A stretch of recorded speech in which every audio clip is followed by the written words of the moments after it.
Assalamualaikum warahmatullahi wabarakatuh, sahabat semua. Eh, Masih tentang pajak, ya.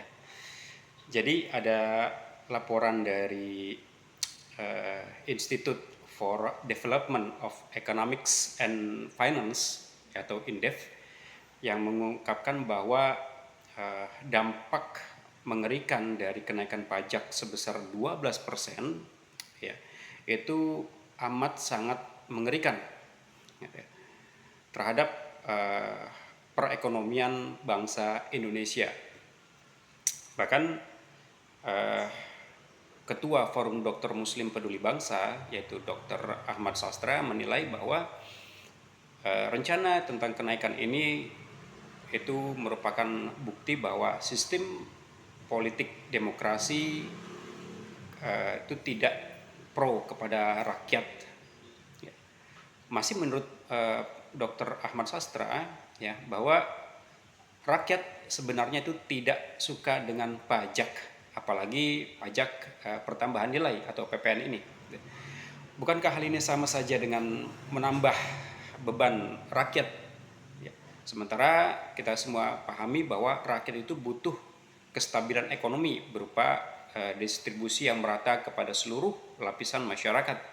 Nah, sobat semua, konstruksi ekonomi yang tidak stabil ini mengindikasikan bahwa negeri ini menganut atau mengadopsi sistem ekonomi kapitalisme yang amat sangat merusak. Ya. Jelas juga ekonomi negeri ini akan semakin liberal dan negara itu salah kaprah dengan menjadikan pajak ini sebagai sumber pemasukan yang utama. Nah, sobat semua, dalam sistem kapitalisme, ya, pajak dan hutang itu memiliki peran yang amat sangat penting dalam mempengaruhi dinamika ekonomi. Nah, terkait hutang ini, ya, baik di tingkat individu, perusahaan ataupun negara, sahabat semua, hal ini merupakan penting, merupakan aspek yang amat sangat penting atau pokok dalam sistem kapitalisme. Ya. Hutang memungkinkan berbagai aktor ekonomi untuk meminjam uang demi investasi, ya, dan konsumsi di masa kini dengan harapan akan mendapatkan keuntungan yang besar pada masa depan atau di masa depan.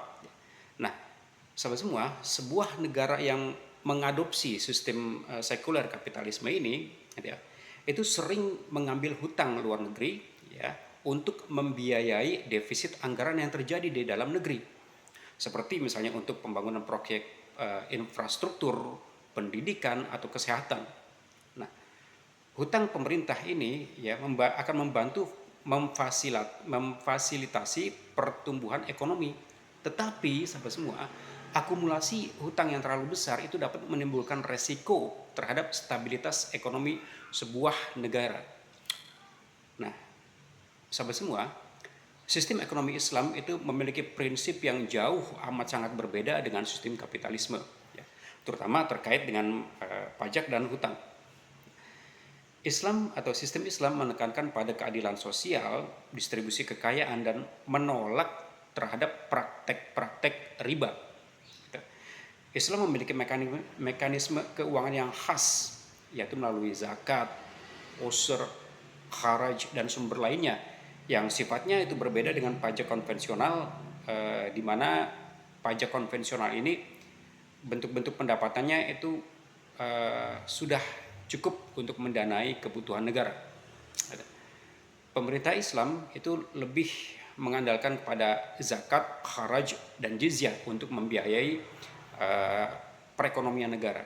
Kemudian ditopang juga dengan konsep kepemilikan yang terbagi tiga, yaitu kepemilikan individu, kepemilikan umum, dan kepemilikan negara. Di mana dengan adanya konsep ini itu akan lebih bisa menjamin kesejahteraan masyarakat tanpa harus berhutang. Nah, di mana ketika misalnya kita berhutang dalam sistem kapitalisme itu maka pasti ada bunganya atau ribanya. Dan riba ini itu adalah merupakan dosa yang amat sangat besar dalam Islam. Islam mengajarkan konsep qard hasan, yaitu pinjaman tanpa bunga yang diberikan untuk membantu mereka yang membutuhkan. Tujuannya apa? Tujuannya adalah untuk membantu sesama tanpa mengambil keuntungan dari kesulitan yang dialami oleh orang lain. Gitu. Nah, dengan begitu, sahabat semua, tentu saja politik Islam yang menerapkan sistem ekonomi Islam telah menggariskan sebuah kebaikan, gitu ya. Dimana jika sistem ekonomi ini diterapkan, itu membawa rahmat kepada seluruh alam. Di mana sumber pendapatan negara atau khilafah ini bukan dari pajak, tetapi melalui pengelolaan kepemilikan umum seperti sumber daya alam, ya, minyak, migas, emas, tambang, batu bara dan sebagainya. Dan yang terpenting adalah negara tidak akan pernah memberikan monopoli penguasaan harta ini hanya di kalangan orang-orang kaya saja. Jadi, sahabat semua, sistem apa yang akan sahabat pilih untuk mengelola negara ini?